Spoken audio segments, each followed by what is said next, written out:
Non, ça me surprend si peu que je l'ai annoncé la semaine dernière dans ma Web TV en disant que c'était une carte prévue. Ça me paraît évident. Il y a une espèce de façon chez les Maastrichtiens, je dirais, de détruire tout ce qui est peuple, tout ce qui est volonté du peuple et décision du peuple. Quand le peuple vote mal en 2005, on lui dit en 2008, on va envoyer les députés et les sénateurs contre le peuple. Quand une télévision pense mal ou un animateur penserait mal dans une télévision, on supprime la télévision.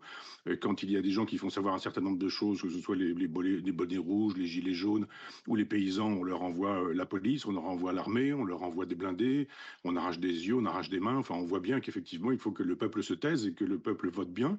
Et puis après, il y a une propagande perpétuelle qui nous fait savoir que voter contre ce dispositif que j'appelle maastrichtien, c'est être fasciste, nazi, d'extrême droite, etc. Donc évidemment, il n'était pas question de se priver de cette carte. Vous voyez comment ça fonctionne. En Roumanie, par exemple, quand le client devient dangereux, eh bien, on fait sauter l'élection, comme d'ailleurs jadis les Algériens avec le GIA. Mhm. Michel Onfray, cette décision des juges s'appuie sur une loi, la loi Sapin 2, qui a été votée en 2016 par la majorité de gauche de l'époque, sous le mandat de François Hollande. Vous pensez que la gauche avait théorisé déjà le fait d'empêcher Marine Le Pen d'accéder au pouvoir de l'Élysée?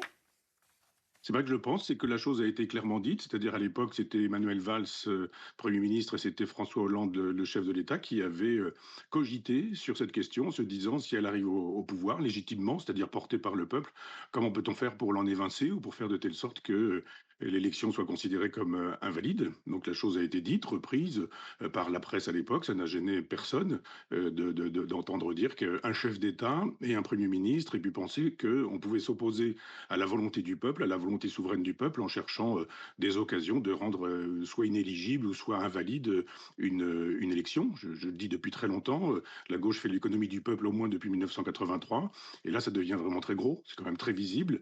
Ça marche en relation d'ailleurs, c'est pas fait exprès, mais enfin je veux dire avec la une du JDD qui montrait qu'elle atteignait des chiffres incroyables au premier tour et qu'elle était susceptible de devenir présidente de la République. Donc effectivement, il faut utiliser les grands moyens. Alors on peut la condamner pour des choses qui sont condamnables, hein, ça me paraît évident. Elle a fait des choses qui sont condamnables, donc il était normal qu'il y ait un procès, il était normal qu'il y ait des condamnations.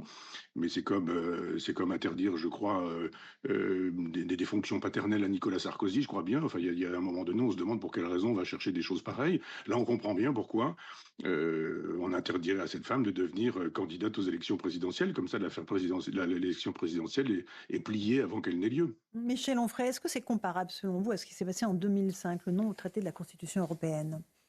C'est très exactement la même chose. Ça rentre exactement dans la même logique. Il y a une détestation du peuple, une criminalisation du peuple. Souvenez-vous ce qui a été dit du peuple quand les Gilets jaunes ont démarré. Il était antisémite, il était fasciste, il était homophobe, il avait tous les vices du monde. Il était évidemment, on trouvait toujours un nazi ou quelqu'un qui avait tenu un propos pas possible. Il s'agit de faire désormais sans le peuple. Le général de Gaulle pensait que la souveraineté, c'était l'expression du peuple. C'est le peuple qui décide de ce que doit être la politique de la nation. Et quand le peuple dit au chef de l'État que c'est pas la politique qu'il souhaite, eh bien le chef de l'État s'en va. Macron reste au pouvoir depuis très longtemps. Il a été élu 2 fois dans des conditions qu'on sait, avec une espèce de propagande massive pour montrer que quiconque ne pensait pas comme lui était un fasciste, un nazi, enfin on connaît l'histoire.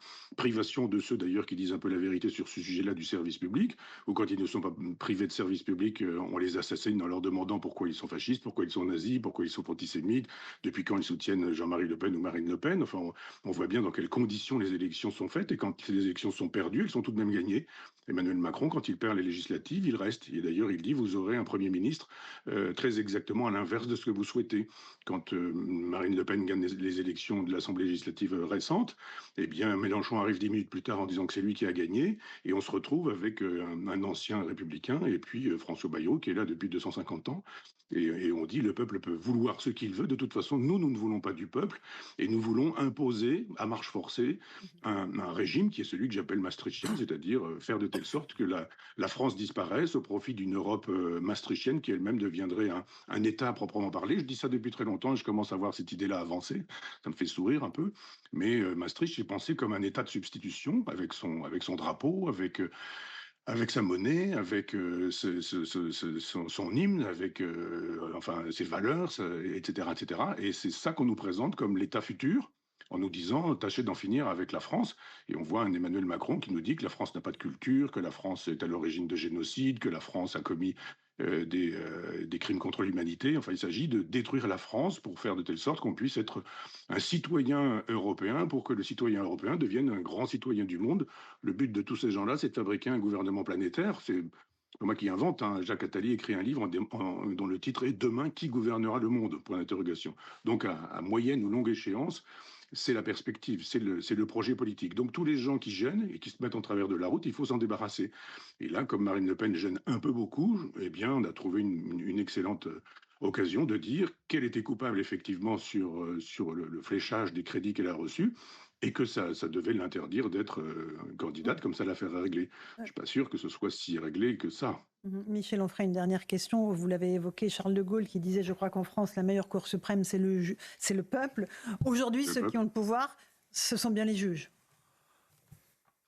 Oui, non, enfin pas seulement les juges, c'est-à-dire il y a un dispositif antidémocratique fabriqué par la prétendue démocratie. Moi, je pense que nous sommes dans une démocratie libérale, illibérale depuis 2008, c'est-à-dire depuis le traité de Lisbonne, depuis que les députés, les sénateurs de droite maastrichtienne et de gauche maastrichtienne ont voté contre le peuple. C'est fini, c'est-à-dire aujourd'hui on ferme des télévisions. Alors évidemment, c'est C8, tout le monde en parle et c'est tant mieux, mais on a fermé par exemple Russia Today ou Sputnik en disant que c'était des télévisions russes et immédiatement on a fermé ces télévisions. On peut sur la même télévision sur laquelle on ne voit plus ces chaînes-là voir aujourd'hui Al Jazeera. Ça ne pose aucun problème. C'est-à-dire il y a des bonnes télés, des mauvaises télés.